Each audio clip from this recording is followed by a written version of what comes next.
Yeah, it's another Diabogo coming at you with another movie review. I'm going to talk about Fountain of Youth that came out a couple weeks ago. I think it was on Apple TV, something like that. I give this movie a 3 out of 5.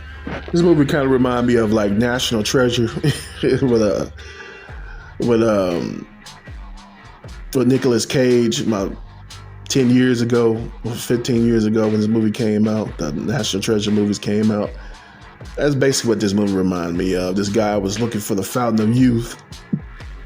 He got paid by this billionaire to go find the Fountain of Youth. And the guy wasn't even sick.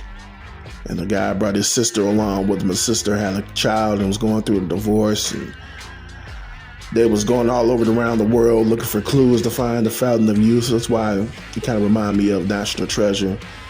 It's basically, this movie was a ripoff of National Treasure, basically what this movie was. They found the Fountain of Youth in Egypt of all places, in the pyramids of all places, and then, you know, the Fountain of Youth, I guess if you don't take the power of the Fountain of Youth, I think it kills you or whatever, and ended up unaliving the guy, the billionaire dude who wanted to have the power to himself. I guess he was going to use it for, you know, ulterior motives or whatever. So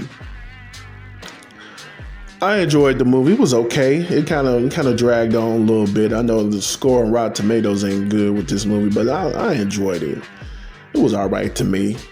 And I was watching the movie, I was like, man, this is basically a ripoff of National Treasure. Basically what this movie is. An updated version of National Treasure. So I'm not too, I was like, okay, you know, it was all right. You know, they had a good all-star cast in this movie. You know, they the ones who made this movie decent for me. That was it. Like I said, I give this movie a 3 out of 5. It could have been a little bit better if they didn't steal stuff from National Treasure and some of these other movies, like Pirates of the Caribbean, stuff like that, looking for the Fountain of Youth. At least they didn't put the Fountain of Youth somewhere in Florida. You know, they put it in Egypt and in the pyramids, so that's a good thing.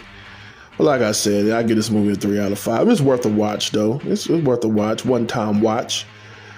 But I wouldn't recommend watching this more than one time, man. If you ain't got nothing else better to do, this is a good movie to watch, man. So you can just put this on, watch it.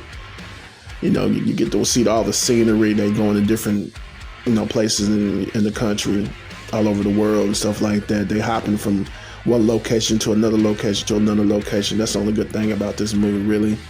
See all these different locations that they hopping from. So that's basically it. So that's been my review of Fountain of Youth.